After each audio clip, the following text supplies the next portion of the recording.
First, let's get up to date with Justice correspondent David Spunt reporting live from the DOJ. Hi, David.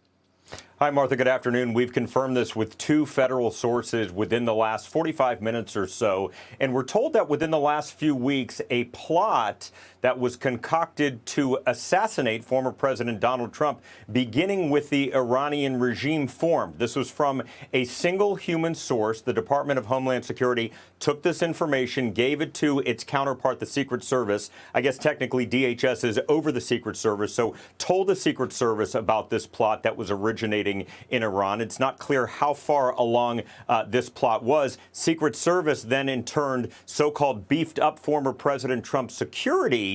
And then we had what happened on Saturday. As you mentioned to viewers just about a minute ago, right now sources say this does not appear to be related in any way to 20-year-old Thomas Crooks, the alleged shooter who tried to assassinate former President Trump on Saturday. But it raises questions, as we're being told by those two sources in completely different agencies, without getting into too much detail, that the security was beefed up for former President Trump. Many would ask, how was the security beefed up for former President Trump if we had what happened on Saturday happen?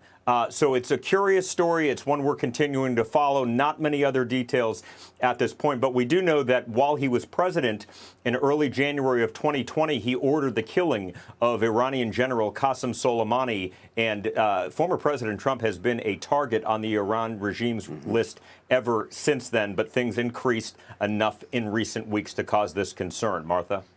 Yeah, David, let me ask you one quick question about that, because I'm sure that there will be people who will say, oh, well, that plot, we've known about that for a long time. Mike Pompeo is also on that list. That's why he has security. But you are saying that there was a specific new piece of intelligence in real time that caused this increase, correct? Absolutely, Martha. Something new over the past few weeks that developed, and it caused the Secret Service to increase protection. We know the Secret Service has been uncomfortable with former President Trump holding many events outside, meeting people, doing unannounced pop-up events, and that's something that they're working out with the campaign. But there has been something over the past few weeks that caused enough concern. Okay, David, thank you. As always, David Spunt at Justice. Thanks. Hey, Sean Hannity here. Hey, click here to subscribe to Fox News YouTube page and catch our hottest interviews and most compelling analysis. You will not get it anywhere else.